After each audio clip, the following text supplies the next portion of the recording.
Hello and welcome to the Daily Friday podcast. It is Tuesday, May 5th, known commonly as Cinco de Mayo in many cultures. Happy Cinco de Mayo. We have another amazing episode for you. We covered all the news that's fit to podcast. We're talking Chonkers the sea lion, Spirit Airlines closing, and a woman made $300,000 for getting too drunk on a Carnival cruise. Guys, it's an amazing episode. You're going to love it. Let's get into it. We're recording this on Monday, but it's coming out on Cinco de Mayo. Sure which is. is also my cousin Julia's birthday. Really? So happy birthday to Jack's cousin Julia. Happy birthday, Julia Lawler. What is your favorite thing about Cinco de Mayo? That it's about Mexicans. And True. so am I. And speaking of Mexican theme of the day, it's almost your birthday. It's birthday week. It was a good transition. Yeah. So guys, comment below, happy birthday, Izzy. Yay. And we'll remind you on Thursday to say it again. Yes. And what is your Venmo if anyone wants to send you something? For My Venmo is Izzy_Romero. All right. Happy birthday, Izzy. We will follow back up on that. Let's get into some stories for the episode. Top 5 stories to bring up at the office this week. Our first story of the week. Let's pour one out for Spirit Airlines, which closed their doors over the weekend. That was pretty sad. This has been kind of on the table for the past couple weeks. Didn't necessarily know if it was going to happen, but it's a loss. It's a loss for sure. Have you ever flown Spirit? I was about to ask you the same thing. I have never flown Spirit, but I was planning on it eventually. You know what? It's a sad thing because it's like everyone's laughing, making fun of Spirit Airlines. There's always got to be a Spirit Airlines in every industry. Like people make fun of the Jets. Be careful because without the Jets, your team will become Jets. Without Spirit Airlines, you will become Spirit Airlines. Someone's always got to be at the bottom. True. I mean, they got you from point A to point B. Like you get what you pay for, and like. I don't know. I'm kind of with you. It is a shame. And now the bad part about this is like now because the cheapest airline is out of business, then the second cheapest airline, there's no competition for the price. So everything's more expensive now. Yeah, I'm scared. We can't have that. It is sad that Spirit is going. I do like what you're saying. Like they were kind of like a bare bones, like just get you from point A to point B. Yeah. Which we need. Like that's all you kind of need when you're flying. Right. Yeah. I think with Spirit Airlines and flights like this, flying used to be like an expensive thing. Like, did your parents ever like make you dress up for flights, like fancy? I don't think I've heard of people in the past having to do that. My parents would get mad at us when we were younger for like not dressing up and like. How old are you? I thought that was like something from the 1950s. I honestly think in the past 20 years, cheap airfare has become like a bigger thing, and it's can become easier for people to like travel around the world. Mm-hmm. So we'll see what happens. Like, I don't know if some of the other cheap airlines are going to be able to stick around either, because it is kind of crazy that you can fully go from like across a continent for like $90. I know, it's insane. That doesn't make any sense. Not anymore, but there are still some cheap airlines. Right? Yeah. So we're holding out Frontier. Yeah, pull the through. Other ones, Ryanair in Europe. There are some great moments that Spirit has given us throughout history. Spirit has been kind of shameless about their marketing because they are such a cheap flight. They literally don't give a fuck. And they can't spend any money on marketing, especially back in the early 2000s. So that they would have some wild promotions that we're going to go through. The wildest Spirit Airlines promotion, okay? Do you remember Anthony Weiner? No. Anthony Weiner was a congressman in New York who had pictures of his wiener leaked. Oh, you guys have talked about this before. Like it was like kind of a hilarious scandal because Wiener, of course. His computer got hacked with photos of his penis that he was sending to a minor, which was not cool. No. But it was funny because his name was Wiener. Wiener. And he had pictures of his wiener. When that was happening, Spirit Airlines sent promotional emails with a photo of a hot dog and the subject line, "Want to see our wiener?" And they said, "Hurry to book now before this sale gets hacked as well." $9 fares they were selling. $9 for a flight. Oh my gosh. Insane. They don't even need any marketing for that. Like, yeah, like why do you? Yeah, I was like, just put the number. Just say the number and that's all. Yeah, no need to be silly about it. They also in March 2020, right when COVID shut down, they were offering over 90% off all domestic flights, and they sent out emails that said, "There's no better time to fly than right now." It's like the worst time to fly, actually. Actually, the worst time it's to actually fly. When you shouldn't be. They're like, COVID is not real, and you guys are going to jump all over it. That is crazy. Do you remember the fappening? No. In 2014? Why even? I wonder. Izzy doesn't remember anything. I was wondering when you would learn that I don't know any reference you've ever said. Okay, so the fappening was in 2014. A lot of celebrities' nudes were leaked online. So, like, they hacked into people's iClouds. Whoa. Like, Jennifer Lawrence was, like, a big one. And it was, like, non-consensually people's nudes were shared. So when that happened, they sent out an email, our selfie leaked too, and it said, "We feel naked. You were never supposed to see this bare fare. It was meant for a special someone who isn't you." So they basically like oh my gosh. People got really pissed at them, as they kind of should, because this was like kind of a fucked up situation in the world. Yeah, totally. And they were just using it to like sell discount on airfare, which I kind of love. A couple other fiascos that happened with Spirit Airlines. This was one of my favorite from a couple years ago.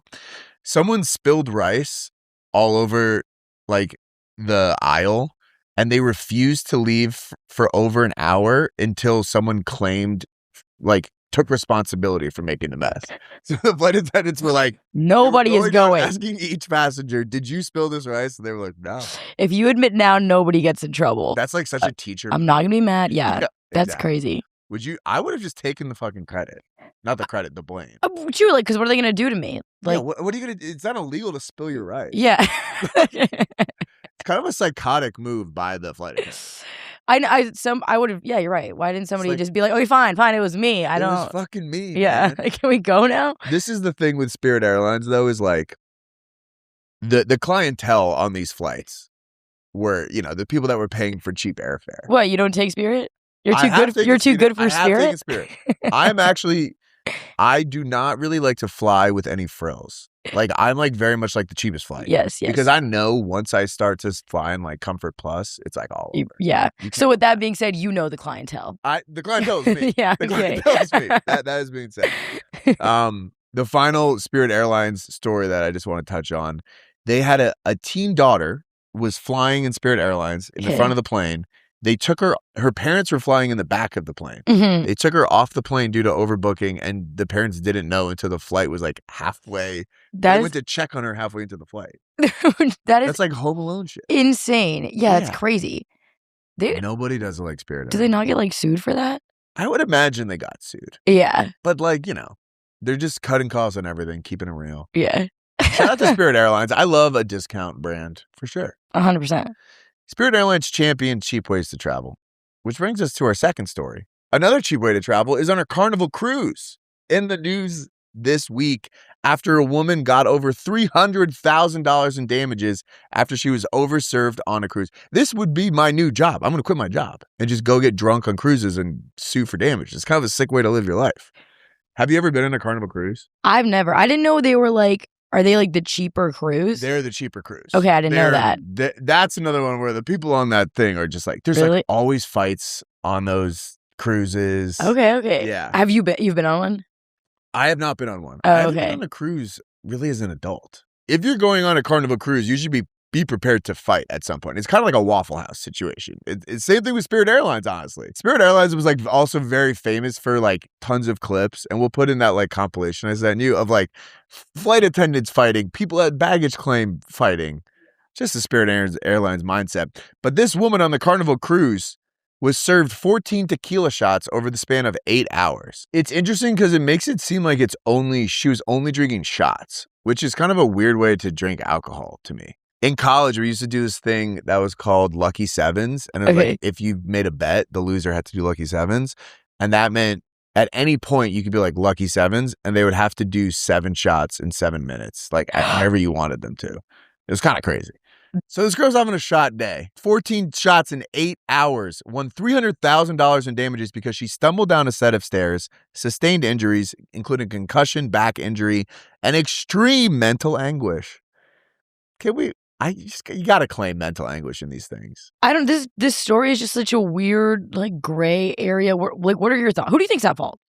I am very susceptible to an open bar at like weddings and office parties. Mm-hmm. And I would sometimes like somebody to cut me off, but it's very hard to cut someone off who needs to be cut off. Do you know what I mean? Yeah. Like cutting someone off is all well and good, but being the kind of person that needs to be cut off does not take kindly to being cut off. Being cut off, yeah. As well. 100%. I also I don't understand how it works on the cruise, but like, does she go to like one bar on the cruise and like order all of these, or was she bopping around during the day? Bartenders, and then they like see her for the first time, they don't know her, and maybe they're like, she's always like this. That is fair. That is fair. I think it is like, as a trained bartender, you should know, especially with a shot, you shouldn't really be giving someone a shot. Yeah. I don't know. You're right, actually. Yeah. What do I really think about this? I think like I think it's hard to tell without being there. Like it's hard to tell without being. Because like sometimes people just like hold their liquor really well, and then all of a sudden it's like bad, and it goes right exactly. And you don't know these people; they're strangers. You're on a cruise. There's like 10,000 drunk people. Maybe 10,000, shitload. I don't know. How big Carnival cruises sound crazy. Yeah, justice for the bartenders. But I will say, if this was me, you got to cut me off. I'm always being overserved. It's never my fault. You know. I will say, like, this is crazy because I guess they had video and they didn't they didn't share the video until after she sued. So it sounds like it was their fault. It's like, just based off of that, I'm like, this is the new way to live your life, though. If all else fails and you need money, just hop on a cruise and get fucking wasted and hope you can make some money in damages. It is an interesting kind of like these first two stories. Like, I think the concept of like cheap travel and cheap vacations is sort of a new thing. Like throughout history, you wouldn't be able to go on like a cheap trip, like a cheap, like obviously like you used to take a fucking horse and buggy, and you know what I'm saying? Like, yeah, I forgot how old you are. Yeah, when I was growing up, we used to dress up for the airport and take a horse and buggy to. I do think though, like with cheap cruises and cheap flights, like the concept of a relatively affordable vacation for all people is a new concept. I think it's a nice evolution of society. And speaking of evolution, Izzy, our third story of the week is the company that brought back the dire wolf is bringing back the blue antelope. Shout out to Colossal. It's the 6th species in their de-extinction portfolio that they've brought back in recent years. Others have been the woolly mouse, the dodo, the dire wolf, and the thylacine. I hope I'm pronouncing that correctly. That is another wolf as well. I asked Izzy, can you maybe look up how this is possible? And you wrote in the notes, there's 12 steps that are just way too boring to even explain. Well, okay, like, do you remember learning about CRISPR in school? No. It's like I remember learning about this when I saw this. It's basically like they have DNA and they can like literally physically like cut it like and reattach and stuff like that. So mainly they use like CRISPR and they can just change the actual like DNA. So they're getting old DNA of like blue antelopes? They're changing current antelope's DNA to make the blue antelope. I believe it's that one. They have like, so there's another antelope called the Rome antelope, and it's like the most similar to the blue antelope, and they're like using the egg from that one, and I think they're just kind of like altering it. I am going to come out and say I hate that we're doing this. Like, why? It's let the past be in the past. Like you got. Yes, it's sad that certain species go extinct, but like, is that not the entire point of evolution? You didn't evolve to survive this. Why are we bringing it back? Like, this is like getting back with your like ex-girlfriend. Like, it didn't work out. Like, we don't need to. What if you were the change, one? Like, one thing and it's gonna work out. You know what's gonna happen with these things is like these are things that are immediately gonna go extinct again. That would be the funniest thing. Is like. They brought back the blue antelope and immediately overkilled it again. I think I disagree. I think only because I watched the video of all the scientists and they were just so passionate. And now I feel like personally, like I feel like I know them now and I believe them. Okay, but I mean that's fair. I guess they probably do good work. The reason they're bringing it back is because there used to be, like back in the 1800s when they existed, settlers thought that they were competing with their cattle, so they overhunted them. So then they died off because of us. They died off because of us, sure, but like that's everything that dies off from something else. Do you know what I'm saying? Yeah, I guess. Like, well, they didn't evolve to be good enough for us to keep around as the top of the food chain. You're like natural selection. You're like, if they were cattle, they would have still been here. Low key, cattle evolved to correctly to stay alive in this current iteration of the food chain. So like yeah, maybe their life isn't amazing, but like I think we can't play God like this. It does. It is creepy. We don't need to bring things back just because this is like Hollywood is all fucking sequels now. We were just talking about this beforehand. Like Devil Wears Prada 2 it's like, yeah, it's not the Devil Wears Prada. It's like a soulless version of the Devil Wears Prada. I actually haven't seen it yet. So that might be a mistake. But most sequels are just like not as good as the actual original because we're like, oh, I used to like that thing. Let's leave these things in the past. It's ruining my memory of the blue antelope. Yeah. Because it's going to be a shitty version of the blue antelope. Leave the past in the past. I actually I see where you're coming from. It definitely is. If I think about it too hard, it creeps me out a bit. And the other, okay, let's go through some of these that they brought back, by the way. And yeah. Let's rank which ones we're most happy that they brought back, okay? Okay. They brought back the woolly mouse, which is a smaller version. It has elements of the woolly mammoth, which, why are we bringing back a woolly mammoth? Just because it was like a popular, I feel like we're only bringing back animals that like are cute or like have charisma. Did they bring back a woolly mammoth? No, but they want to bring back a woolly mammoth, and this is like the first step in bringing back a woolly mammoth. They're trying it out with the woolly mammoth. See, this one, I like this one. That is cute, but this is They put them in a little Christmas set. Let new animals get made themselves. You know what I'm saying? Like, why are we spending all our money bringing back old animals? Let a new animal. Right, like a zonkey. That happened naturally. Did it actually? Didn't it? Shout out to Zonkey. You know what I'm talking about? The zonkey? No, but that's sick. Were zebras and donkeys just Whoa. fucking? You just typed donkey, which I didn't actually think about. Monkey is like that too. Damn. Yes. It's a rare, usually sterile hybrid offspring of a zebra and a donkey. Because do they just like, how does that even happen? Well, when a donkey and a zebra really love each other. Where do they meet each other? Like at the zoo? And they love each other very much. See, I just think it's kind of bullshit how we're picking and choosing which animals to bring back based on just like which are the coolest looking animals.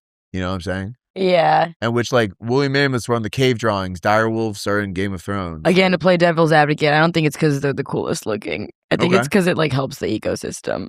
I kind of disagree. Like the dodo, it's like people are obsessed with the dodo just because it's like a cute bird. There's a million birds that have gone extinct. Like maybe. I know for the antelope one, at least, I guess there's an antelope extinction problem. Okay. But then again. Fine. The blueback is going to come back because it was a favorite for carnivores. So they're just going to come back to get eaten by carnivores. Carnivores. Yeah, carnivores.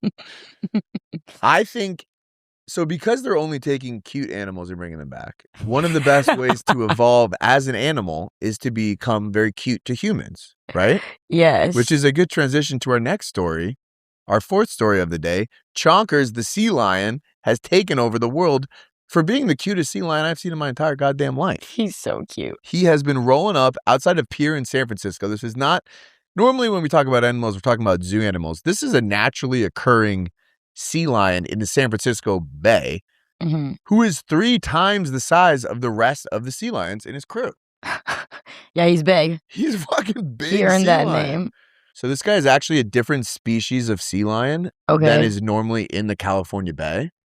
He's different than all these other guys. So he's like normal for his people, but he just comes in here and like fucking frame mogs the rest of the California sea lion. Yeah, why are we calling him Chonker? Like, he can't help it. That's just how he is. He's built like that. It's also like a very like millennial cult of like Chonkers. Like, yeah, you're right. Like Chonker. Good on you for recognizing that. Yeah. As a millennial. As an old millennial.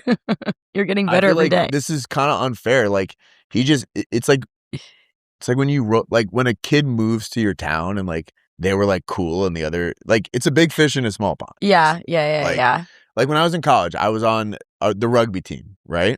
And our team was like, it was a D3 rugby team. So it was like people hadn't really played before, but like we learned how to play and like, you know, we were good, but it wasn't amazing. Right. We would have transfer kids come who were like, not transfer kids who studied abroad in like Australia or New Zealand who were there for the semester. And they played in the team. They're like, I'm not even on my team in college. And they're like easily the best player ever. Wow. That's what Chonkers is like, showing up to these San Francisco people. Yes. It's not fair. It reminds me of Flacco, the NYC Owl. Were you on top of this? No, I don't even. Another thing that I just don't. This was in 2024. Okay, this was an owl that escaped from the Central Park Zoo, and then he was on the loose in New York for about a year. People thought he would die outside of the zoo, but he actually survived in Central Park. He lived on a steady diet of rats and mice for months. I love that. And he went viral because he was trying like crazy to get laid, basically. He was hooting a mating call for like all throughout Central Park, and no one was responding to his call. It was really sad. Oh my gosh. Well, that's because are there even other owls in Central Park? Not of his specific type. And he left Central Park and then he went down to the East Village to find a mate, which is a better place to find a mate just for humans. It's just if you want to get laid in that moment. He eventually did die, which was sad. I was going to ask, where is he now? He didn't find anybody, did he? I don't think he did. If he did, I didn't see it. I have the chills. Speaking of viral animals, did you see there's a new Punch the Monkey? Whoa. He's in Mexico, and he also has a little stuffed animal just like Punch because his mom is gone as well. Oh my God. Isn't he cute? He's pretty cute. I feel like this now kind of... What? Now that there's other animals doing this, I'm like, well, Punch isn't... I thought Punch was that's also, I was kind of thinking that. I'm like, how come we were so like crazy about him? Yeah, like, did we not know about this? Did we not know that, like... and then in this video by NBC News, they're saying like, oh, it's a normal thing to like give them stuffed animals and their moms are gone. And I was like, wait, what? I thought Punch was like a catalyst. Like, damn, yeah. Nah, you know what? Punch started a movement. He started, yeah. And this guy probably saw the videos online, and he's just like, yeah. He's a cheap Punch knockoff, and I fucking clout grabbing. What's his name? Who knows? Punch the Monkey 2, baby. His name Yuji. Fuck you, Yuji. Or Yuhi, maybe. You will never be Yuhi. You'll never be Punch. You disgust me. You disgust me. He really does. Speaking of things that disgust me, our fifth story of the week. This story was going super viral last week. I was a little nervous about touching it. Now that the dust has kind of settled, there's a lot of elements to it that I do want to talk about. We're talking about the JP Morgan executive who was accused of turning her coworker into a sex slave, an accusation that turned out to be completely false. Yeah, that's like a crazy total Mad Libs headline. Yeah, exactly. Sentences are being written that have never been written before. No. Okay? I feel bad for this woman. This was a lawsuit that was filed by a male JP Morgan employee, basically saying that his female boss was kind of like forcing him to have sex with her boss. Mm-hmm. To have sex with her. There was insane quotes that he was now revealed made up. So I'm going to read some of them. In the complaint that he filed, he said, twice she propositioned him for oral sex, saying, a birthday BJ for the brown boy, my little brown boy. This guy was Indian. So that's one thing. She basically would say things to the thing like, you better come in and fuck me on this desk or I'm going to fire you. The biggest thing that's going viral is she said, I bet your little Asian slur that I didn't even know existed. I've never heard of that. This is like an Asian slur from the 1960s. Doesn't have those cannons, is what he's saying she said to her. Which, when I saw this, I'm like, there is no way this is real. A woman does not refer to herself as like these cannons. As this was going viral, like the kind of joke was like, oh man, like I would love to work at JP Morgan. And it's like, I don't know, like I don't necessarily think that's the exact take. Like if this situation was true, that's insane. So it has now come out that he actually made up pretty much everything in this complaint. He never worked directly for her. He was Googling on he was using an illegal chat bot to like look up how to get the most money from a sexual harassment lawsuit. He made up half of these quotes. Wait, I didn't know he was Google searching insane. that. Like, this dude should like be writing. This sounds like he's writing like a fan fiction of what he wanted his boss to say. Oh gosh, it was crazy. So yeah, I guess he wasn't like, his main claim was that she was gonna impact like his wage or whatever. Like yes. And then it turned out that she wasn't in charge of his compensation like whatsoever. Yeah, and like I don't think he directly reported to her. No, and I guess they did an internal investigation, and he, like JP Morgan did, and he like didn't want to be a part of it. Yeah, insane. And I also saw recently, I just saw this, he previously lied about his dad dying to get bereavement leave. Really? Yeah. He lied to the bank about his father dying so he could collect nearly 3 months of paid leave and use the time off to prepare the lawsuit against this woman and JP Morgan. He informed supervisors in December 2024 about the supposed death of his father. And they've now, like, the father is alive and totally fine. And he's like, I didn't know about this at all. Oh my gosh, that is kind of so awful. I mean, this is insane. Like, what makes you do this? He is a micro fashion influencer now, though. Did you see this? This is crazy. He was spotted he was in a TikTok maybe 2 years ago of like, it's dudes in suits in NYC. So it's like, it's this TikTok account that just takes videos of people like wearing suits and walking in the city. The fact that somebody recognized clocked that from that video 2 years ago is insane. This guy's also had one of the worst like employee headshots I've ever seen. That just didn't look like a real person. It looks like AI. You have to lock in when you're taking an employee headshot because If you fuck up, you're gonna be on the New York Post with that wild ass headshot that he has. It does it looks like AI. It looks like AI. It literally looks like AI. I feel bad for the woman who these claims are. For her picture's out there, her name is out there, and like if these are not true, it's like where did any of this come from? Honestly, she might make enough money off of countersuing him that she can just retire for the rest of her life. Maybe, yeah. She could go on a Carnival cruise. All right, that's our top 5 stories for the week. We're going to kick it over to a few other segments to wrap up the episode. All right, Izzy, birthday week. Did you say a lie? All right, let's do a little 2 truths and a lie. I have 3 headlines, 2 are real, 1's fake, and you're going to have to guess which one the fake one is. The first one is an Australian swimmer became the first man to swim 34 miles up a river with 5,500 crocodiles. Whoa, scary. An Arizona family is suing after unknowingly paying their neighbor's electric bill for nearly a decade due to a utility account mix-up.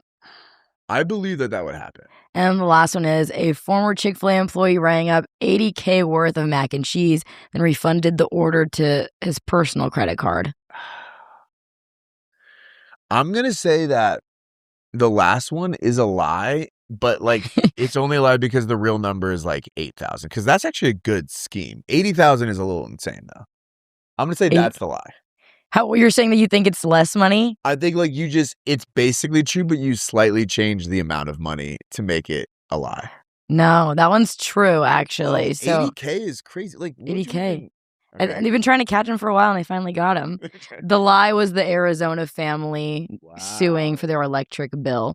But an Australian swimmer did become the first man to swim 34 miles up a river with crocodiles. 34 miles is insane. I know, right? Do you want to see real quick? Yeah, I don't know what's more impressive, is 34 miles or 5,500 crocodiles. So did any of the crocodiles like attack him at all? Oh, no, so he had a spot. Yeah. Okay, then that's fucking bullshit. Oh, so you're not impressed anymore? I'm not impressed. If you had people to like fight off the crocodiles. Do you think they're going to fight off the crocodiles? I mean, yeah, maybe not, and it's scary. Like it could kill you in a fucking second. Yeah. But I do feel like they're kind of easy to fight off. You just like thwack them on the nose. You think I'm from New Jersey, so I don't Stop Stop it. I've never fought of a crocodile, to be clear. Following up from some stories from the last couple weeks, the Scientology speedruns just are not stopping.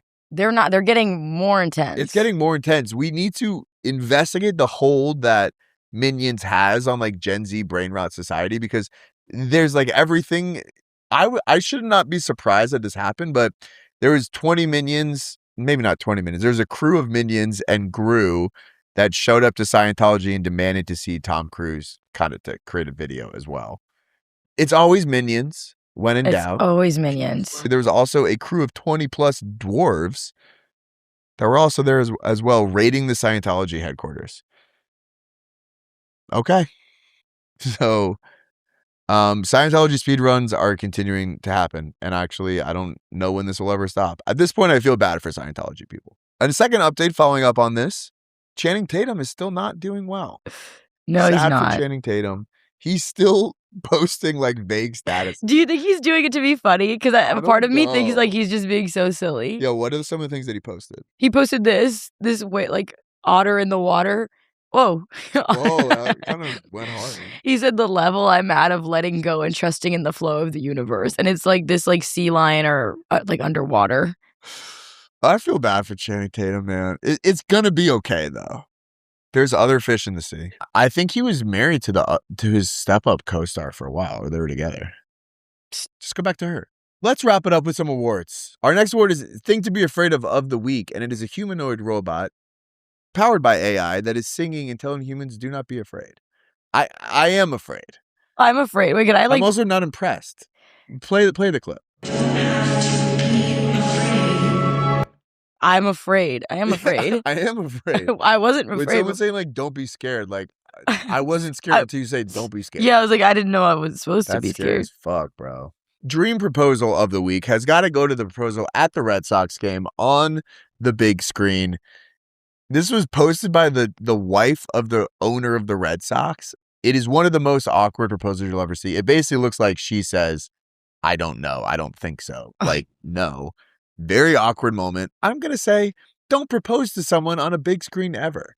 I'm going to say, don't say no when someone proposes to you. You're going to tell them later on in private, being like, by the way. That is a fair take. Yeah. Say yes in public. know in private.